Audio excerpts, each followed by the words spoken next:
Be sure to grab your free copy of my list of 27 tools, resources, and software programs I use to run my businesses on a tight budget. You can get it at thesarahstjohn.com/27 tools. That's THESARAHSTJOHN.com/27 tools.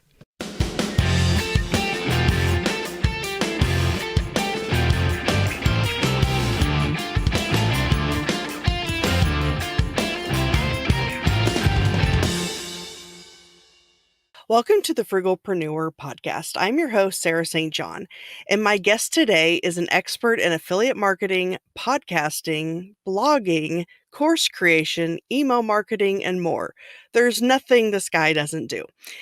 But perhaps he's best known as the host of the Smart Passive Income podcast. I'm excited to present Pat Flynn. Thank you for having me today. You had a long list Awesome. of things there. I was like, yeah, I guess I do a lot of things, don't I? Well, I had an even bigger intro, and I was gonna list off all your book, and I was like, we don't have time for that. I'll put links to all that stuff in the show notes. Thank So there's a million different things we could talk about, but I think what I want to focus on is Superfans, the book, which I actually have right here. Oh, thank you. Book.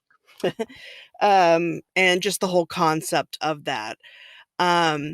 So can you give us a little bit of information as far as how you got the idea to write this book, Superfans? Yeah, I mean, a quick story and a little anecdote about the first time I discovered that you could have fans even if you're not a musician or a celebrity or anything like that. I was working in the architecture industry and I got laid off, in fact, in 2008. And I started an online business to just keep my head over the water, and it started to do really well. And I started to notice some interesting things happen. People started to become fans of the work that I was doing, helping people pass an exam. I never even thought that was possible. In fact, there was this woman, her name was Jackie. She sent me an email, and apparently she had taken my practice exams and had taken my study guides and then had passed the exam on her own as a result of that, and had gotten a promotion, gotten a raise. She was so happy. She was incredibly thankful. And she signed her email, "Your biggest fan, Jackie." And I was like, "Your biggest fan?" That's just so weird to me, because I was always working at the desk in architecture. I never really was like front facing for anything before.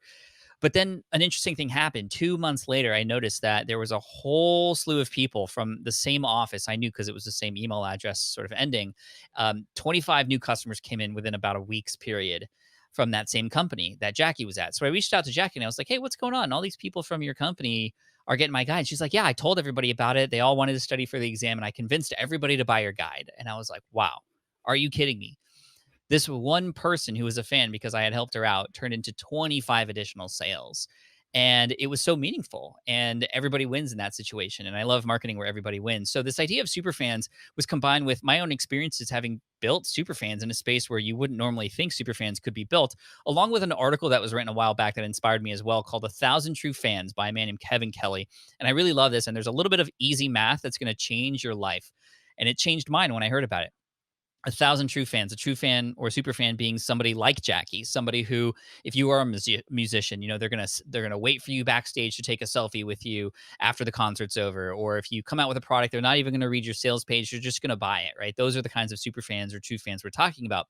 If you have 1,000 of those people times $100 a year. $100 a year isn't that much for a super fan to potentially spend on something. I mean, I spend a lot more money on stuff that I probably shouldn't even be spending money on, like cable television or whatever. And I'm not a super fan of, AT&T Uverse or anything like that. So, $100 times 1,000 true fans, that's a six-figure business right there. When you really think about it, 1,000, just 1,000 people. And the cool thing is, those people who are true fans are going to bring in more people, as opposed to what I saw happening in the industry was a lot of people going toward massive content creation. And content creation is important. You got to put yourself out there, but it was sucking up their life. People who were spending millions of dollars on search engine optimization to just rank number one in Google for a certain keyword, or spending hundreds of thousands of dollars on advertisements just to get in front of their audiences. Well, instead of that, or maybe on top of that, why not focus on the experiences of the people who happen to have found you? Even if you have 2 people on your email list, what's their journey like going through your brand and how are you helping them? Because those two people, like Jackie, could turn into 50 people, could turn into the 1,000 that you could eventually get.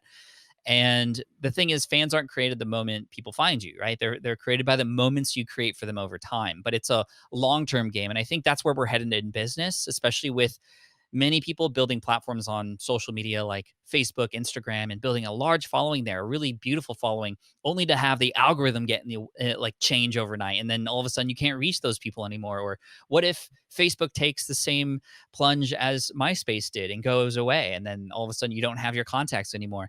This is why building Superfans is great, because no matter what happens, no matter what platforms there are, they're going to come and follow you, and they're going to find you, and they're going to support you, and it's the best thing you could ever do. And the byproduct of building Superfans is a great future-proof, profitable business, and that's what the book teaches you how to do. Yeah, and you made a good point there about how algorithms can change. MySpace went away overnight, and Facebook's always changing things. And so it's important to have your own website, your own email list, so Mhm. that you can, nurture that audience as time goes on and aren't, I guess, I don't know, slave is the right word, but to, social media and just expecting that, because only I think 2 to 3% of your followers even see your That's stuff, crazy, isn't it? from what I Like, you understand. work so hard to get these Mhm. followers, but for every 100 followers you get, maybe 5 or 10 of them at most are gonna see your stuff. And in order to do that, you have to be really consistent. You have to, know the algorithm and give the platforms what they want. And what do they want? They just want more people on the platform longer to send ads to them and make more money.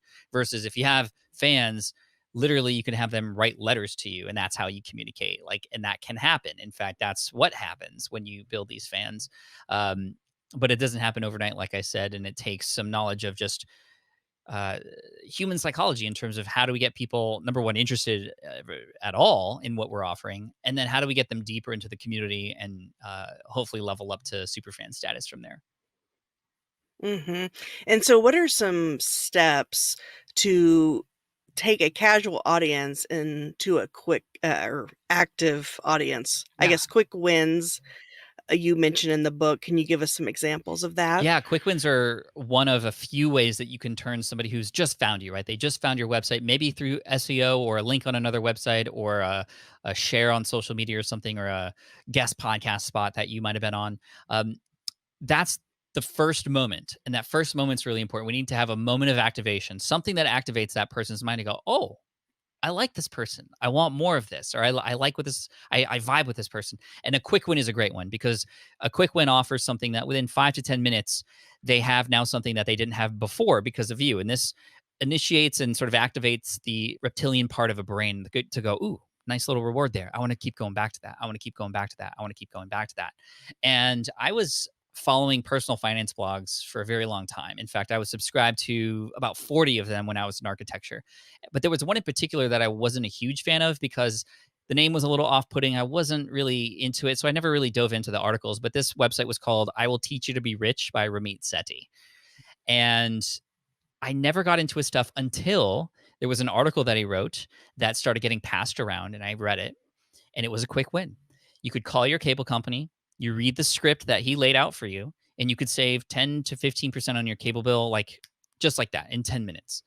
And during lunch one day at architecture, I was like, well, okay, well, I can give it a shot. I have 15 minutes. Let's see what happens. Like, what have I got to lose? And I did it. And I ended up saving about 20% of my cable bill in a moment. And I was hooked on phonics on his stuff because it was something that gave me an immediate result versus what all these other people were offering were like, okay, don't have your latte, penny pinch and save and put $10 in your account until you're 65 and then you can enjoy it. Versus Ramit was like, no, no, no, here, do this now and you're gonna have it. And that was like amazing. So in my business now, whenever people come into my email list or come on my website, I try to find ways to offer some quick value. And I know that most of us, when we do that, we often want to help so much that we go so big, too fast. And unfortunately, that can either overwhelm people, scare people off, or it just seems impossible for them. But if you break it down to, okay, well, what can we do within 10, 15 minutes or just today only? if you want to change somebody's life, start by changing their day first. That's what I like to say. So small, quick wins are great because then people keep coming back. They share those quick wins with others, just like I just shared this one with you. Another great way to do it is to put and inject more of your personality into your work. And I know a lot of us hesitate to do this because we're afraid of what people will think of us. But the truth is, when you put yourself out there, you're going to attract the right kinds of people. And when you put your personality in it, you're putting something into your brand that nobody else can. You. Nobody is like you. You are your best advantage. However, most people who I find who are starting businesses and are entrepreneurs are very shy about those kinds of things. Now, there's a line, obviously. I'm not going to tell you what I had for breakfast or the color of my underwear every single day. Like there's a line. Um, but at the same time, for example, people know that I'm a huge, absolute nerd about Back to the Future. And I talk about that a lot. It is just who I am. And a lot of my friends know that. And now my audience knows that. And what's really cool is now it's gotten to the point where if a person is driving down the street and they see a DeLorean, which is the car from Back to the Future, they often snap a photo and tag me in it. Or if they see a commercial or it's playing on TV, they're like, hey, Pat, I was just thinking of you because I know you're a big fan of this.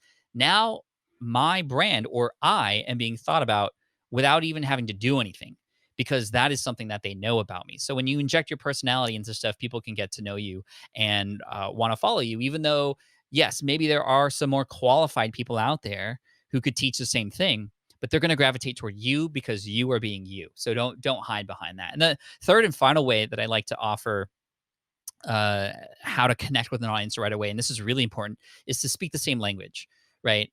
When you hear a song, you often connect not just because the beat's really nice, but because of the words that they're saying. In fact, this is how my wife got involved with the Backstreet Boys and fell in love with them because there was a moment in her life where she had heard a song where every word in that song was describing essentially everything that she was going through related to a breakup. So that's what initiated, that's what was that moment of activation. And then she got the album, then she got the concert tickets, then she's like got this thing in the closet with like bobbleheads and stuff. I don't even know. But it starts with nailing the lyrics, right? So it's one thing to just know what your audience is going through. It's important to empathize and understand the problems. But if you can determine what the language they use to describe those problems, then when people hear you say that, they're going to go, wow, finally, somebody gets me. Or, okay, you understand what I'm going through. Well, maybe you can help me then. And that's kind of where you want to start. Mhm. Yeah, I love that story that you put in the book about the Backstreet Boys. I was more of an NSYNC person So was I. myself, So was but I.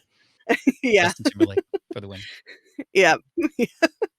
Um, how many DeLoreans are people seeing on the road? I think I've maybe seen 1 at most in my entire life. Yeah, not very many, and I think that's why it triggers that sort of, "Oh, Pat, you gotta see this," right? It's like, who am I gonna share this with? Oh, probably the only other person in the world who cares about this. Well, let me at tag Pat on Instagram or Twitter.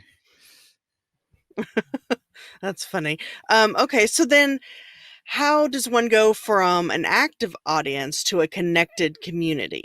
Okay, so we have an active audience now, somebody who knows who we are. We don't have to tell them who we are. They already know they're a subscriber, a follower, a fan of some kind on a platform. But we want to get them involved in the community because the community is where magic happens. This is where people start to not just have conversations with you and you with them, but with them or to each other. This is the part where if you're at a baseball game, right? And your home team hits the winning grand slam, you're high fiving, hugging, elbow bumping people around you who you don't even know. But it's because you're all there to celebrate that moment together. And it's all because you're wearing the same colors, you're wearing the same hat, right? And so we can offer similar instances within our brand where people can get to know and meet each other. And people can get a sense of, and this is really the key here, people get a sense of belonging. We need to give people a sense that they are being heard. We need to give our audience a sense that, yeah, here's a place where you can be with other people like you. And this is why just the one way conversations don't work as much. Before it did, because it was all information that we never heard before. So we hear a person speak, okay, they're the guru now, let's listen. But now it's much more than that because you can get that information elsewhere. But what you can't find and where people are struggling to find, especially during the pandemic where we weren't able to connect with anybody, is just human connection to other people who feel the same way or who connect on a level that others don't. For example, in the world of Lego, I'm a big Lego fan. Lego has something called AFOL, AFOL, adult fans of Lego. Not just like fans of Lego, but adult fans of Lego, people my age, who literally come together and meet on Zoom or in person to have challenges, to talk about the latest sets, To anybody on the outside, it's super weird and nerdy and geeky. But to those on the inside, it's exactly what they need, and they're going to find, and they're going to hold on to the people that they find there. This is why a really, really big movement that you're seeing right now in the online space is this world of private communities, creating little memberships or something where people can come together and find other people like them. And this is a smart business strategy because not only are you able to, of course, potentially get some recurring income from that, but that recurring income comes as a result of the benefit that those people are coming in to find others like them, to connect with, and to just talk shop with, because they can't talk shop with the people who are around them normally. And so this is really neat. Other ways beyond just a membership, in fact, a little bit easier to have your audience connect together, is to go live on Instagram, go live on Facebook, go live on YouTube. What this does is it provides a moment that's maybe a little bit more controlled and a lot less friction to show that not just you're there and you're the expert or you're talking, telling stories or whatever. People are going to show up and see you. But again, people get to connect with each other, which is really, really neat. And I'm right now starting a brand new YouTube channel. In fact, I started it earlier this year. It's in the Pokemon collection space, something I got into during the pandemic.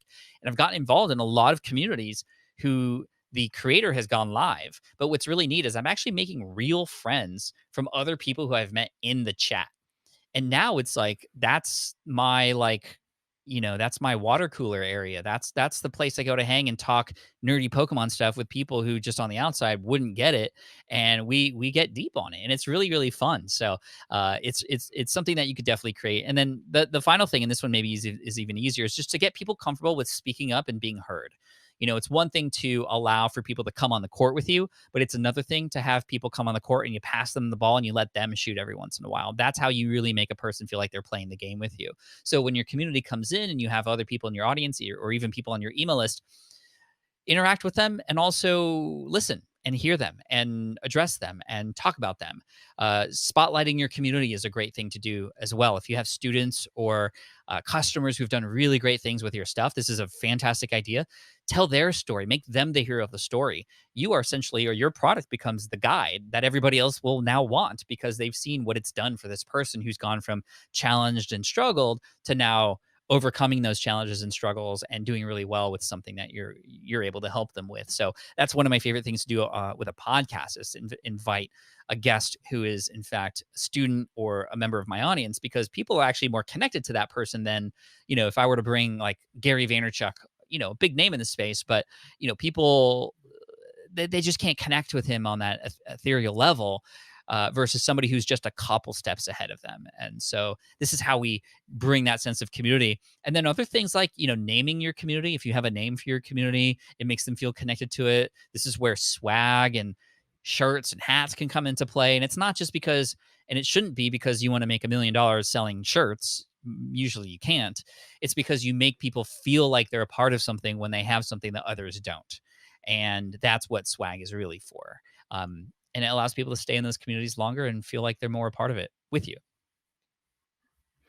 Yeah, I've noticed that a lot of bands now have, maybe even some actors, I don't know, but primarily bands and singers have their own little uh, name for their fans, their Yeah, super fans. right. Like um, what is I the first noticed. Swifties is Taylor Swift, right? Or Beliebers is Justin Mhm, Bieber. Direction, yeah, yeah, you're right. It's kind of all the communities have right. their own name. Yeah, I feel like I could be wrong, but I feel like it started with Lady Gaga Little with the Little Monsters. Monsters. I'm a little monster myself. Oh, nice. And yeah, and so I feel like everyone kind of started doing that after she did. I But think it's smart though. yeah, and yeah, it is. And I think even now when you're building your own brand, now everyone has their own little name for their fan base as well. It's like a whole new thing. Yeah, I mean, I And remember John speak Lee Dumas. He is, entrepreneurs on fire. He calls them Fire Nation, right? Um, right. Mhm. with my audience, it's Team Flynn, and I like that because I'm the team captain. I wear the C on the shoulder, but I'm not always going to be the one that scores. I'm going to pass you the ball sometimes. We're in this together. We're a team, and Team Flynn also has us position ourselves versus like other teams like Team Gary V or Team whoever, and it's kind of a fun little game. But um, yeah, do you have a name for your audience yet?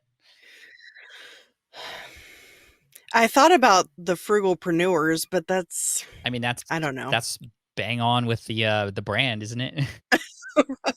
Right, I'm still working on that and thinking about that, Cool. but, yeah, and speaking of community, you recently launched SPI Pro, which is your community. Can you tell us a little bit about that experience? And I imagine that's probably something you had in your mind or on the back burner for a while. What was it I guess what was the catalyst for deciding to actually get that going? Yeah, SPI Pro, a community of existing entrepreneurs to come together, sort of like the Lego people, but now we're talking business. It's been on the back of my mind for a very long time. In fact, it was on the pipeline for 2022. That's when we were going to launch it. However, we launched it in 2020 because during the pandemic, again, pandemic, terrible, COVID, bad. However, it's opened up a lot of people's eyes. It's pushed forward a lot of projects and it's slowed a lot of people down as well to kind of realize what's important. I think that we realized on Team SPI that community was going to be so important for our future. So why wait till 2022? Let's build SPI Pro now because people, especially now, are yearning to connect with one another, trying to figure this thing out and stay and band together so we could all have a better future together, hopefully, when we get out of this. And it's been amazing. It's been out of all the things I've built courses, podcasts, my YouTube channel, everything. I've never had such uh, positive. I mean, I've always had positive, but not this positive. I've never had anybody talk about something I've offered this much in terms of what it's done for them. For the people who are with an SPI Pro, um, there's 600 plus members right now.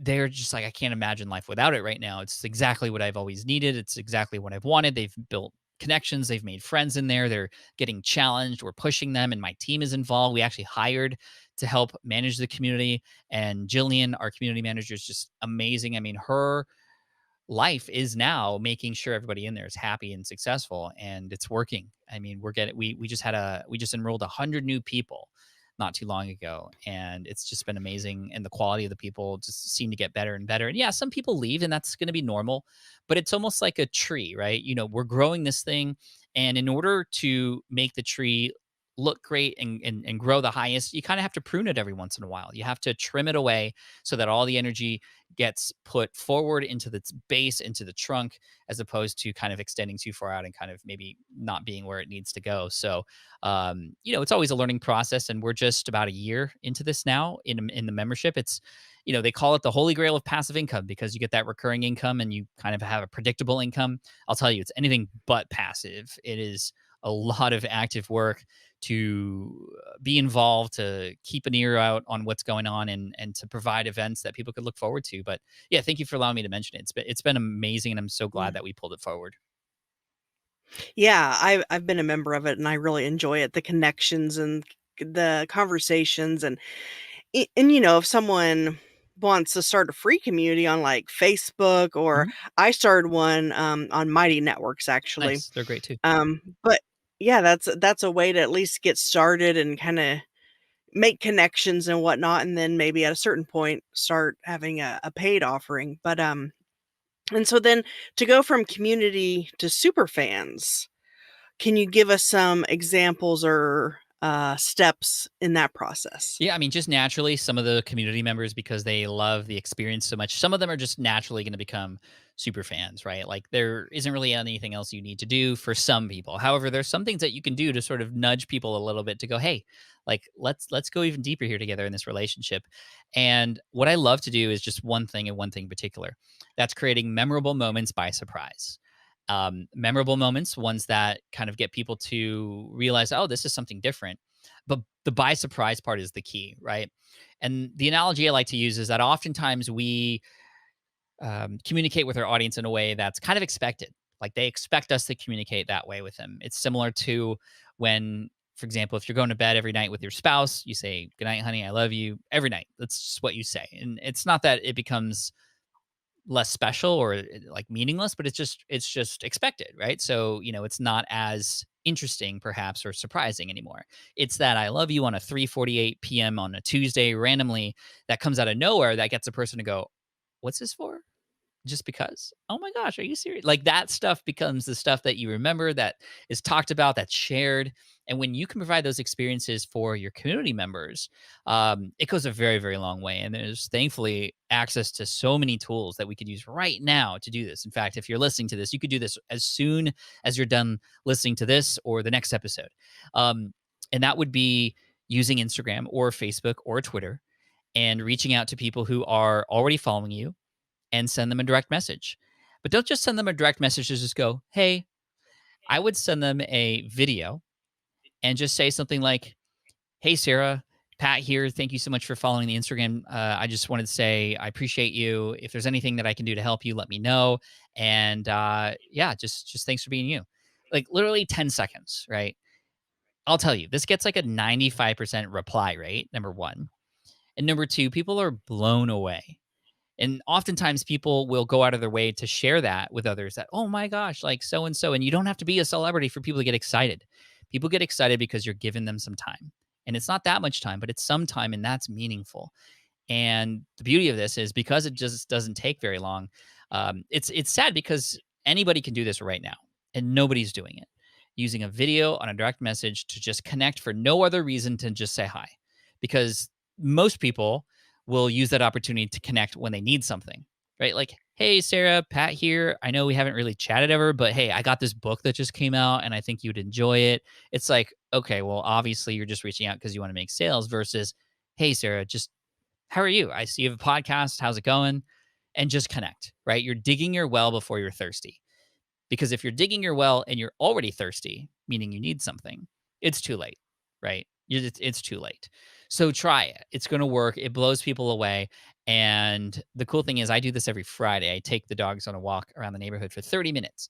I can get through holding my dogs with one hand and my phone in the other, just walking around the neighborhood. It doesn't need to be professionally shot. In fact, it shouldn't be because that doesn't feel real. It doesn't feel authentic. Just phone in hand, no gimbal or nothing, and just talk from the heart. And I can get through 60 to 70 in that 30-minute period. And most of those people reply back. And you can't help but at least get triggered when you hear from somebody who calls you by name, who's taking time out of their day, triggered in a good way. And a lot of those people come on to then become fans and support you. And again, being a fan doesn't necessarily mean they're going to now turn around and pay you hundreds of dollars for something. This could mean they will support you when they see a troll come into your community. They're going to be there to back you up. If a friend needs something, maybe they didn't need something, but the friend does, and they'll go, "Oh yeah, you should check out Pat because he's got the best podcasting course or whatever." Or it could be somebody who leaves you really honest feedback, right? Somebody who cares about you and the brand so much that they're going to tell you straight up when something's not going the way it should, where you can't see it because you're inside the bottle, right? You can't read the label when you're inside the bottle. And your super fans are the best readers of labels because they care about your brand so much, sometimes even more than you do. And that feedback can be used to make the experiences for new and old even better. For new and old even better. Yeah, and I know another way is through Bonjoro or some other tool like that where you can send it directly through email as well. I know a lot of people do that. Yeah. Like if you join their community, they'll send you a thank you via that. I actually interviewed, I forget his name is Matt, I think, from Bonjoro, and I love that tool. Oh yeah, Yeah. those guys are great. So another thing you talk about in the book, which I thought was interesting, is about the dark side of super fandom, like the six hidden traps, how to avoid them, unwanted recognition, and staying safe. I guess can you go over some of those and things that we need to be aware of when that happens? Yeah, definitely. I mean, it's very different to, especially in this world where we now have access to everybody, it seems. When you get fans, like it's a really great thing, right? Just like we talked about, there's so many amazing things that can happen, but it's so new to us that sometimes we don't even know how to deal with it. And in some cases, I've seen some people who grow rather quickly and then their head grows just as big and just as quickly, right? They start thinking they're the best and they start talking differently. And then, their fans don't like them anymore because they've changed because the money or the fame or whatever got to their head. So, really try to have either some support systems or checks and balances in place to make sure that as you grow, as you get fans, that you just at least stay grounded, right? So that's number one. Number two, a lot of people there's a balance between having fans, but then also, well, like first of all, you know that there's a lot of eyes on you now, and that could be very scary. I got in a trap where one time I was creating content and I had so many eyeballs on me at one point. I was so scared to publish anything because I was like, wow, like, what if I spell this thing incorrectly? I'm going to have like 50 people tell me I spelled it wrong. So I have to like fine tune, like with a fine tooth comb, go through everything to make sure it's perfect. And then I got into the trap where nothing was perfect enough. So I didn't publish anything, which then let some fans down because consistency is really important when showing up and, giving your fans what they want. So that's a possibility. There's also been some, and this is on the extreme end, but there's been some not so fun stories about people who've had fans go so far as to like, you know, find their home and like ask for their autograph at a address where, they did some search or something. And that's really scary, right? Like we don't want that to happen. So just some precautions inside of the book about, if you're going to film something, don't film in a obvious location where people can go and find you, for example. Don't put home addresses. And, if you're filming packages that you're opening for unboxing, just like be aware that, you want to Sharpie out your address and things like that. I mean, unfortunately, that kind of stuff does happen, but that stuff typically happens with people who have massive fan bases. There's a guy in the UK named Dan TDM. He's sort of a video gamer personality, and he's had trouble with fans coming and just kind of like camping outside of his home, which is really scary. And everybody's been nonviolent, and they just are fans, but sometimes they don't know better. So that's just something to be aware of as well. But really remembering where you came from and the why, and the fact that these are real human beings, is going to keep you sort of in alignment most of the time. Well, awesome. Well, I appreciate your time today. I'm Thank curious, you. is there anything else coming up or down that you can actually speak about that we can expect from you in the future? Yeah, I mean, this is probably one of the first times I'm sharing it on the podcast, in fact, but I do have a new book that I'm working on, which I'm really excited about. Superfans was published in 2019, so it's been a couple years, and I don't expect this to come out super soon at the time that this episode comes out, but I am working on it, and it's going to be a book about. It's going to be in the realm of productivity, but purposeful and passionate productivity, where it's not about hustle culture. It's about knowing and making sure that you're focusing on what you need to focus on, and that includes family. So kind of notes around that I'm really excited about. There's a lot of productivity books out there, but I wanted to bring the Pat Flynn sort of spin to it and hopefully help some people with their time and their focus. Mm, awesome. I'm looking forward to that. And yeah, I'll have show notes with links to all your books, Superfans, Will It Fly, and Let Go. And then, people want to find out more about you or listen to your podcast, they can go to smartpassiveincome.com or even Perfect. patflynn.com. And this has been awesome. I've really appreciated it. And is there any last words that you wanted to give the audience as we close? Yeah, just keep going. You either get the result you wanted or the lesson you needed, right? So just keep going. The only true failure is giving up and not continuing to try. Even if you make a mistake, that's a mistake that you can learn from. That's a mistake that you now know how to work around potentially, and you'll get there. And then also connect with other people. We talked a lot about community today and how important that is.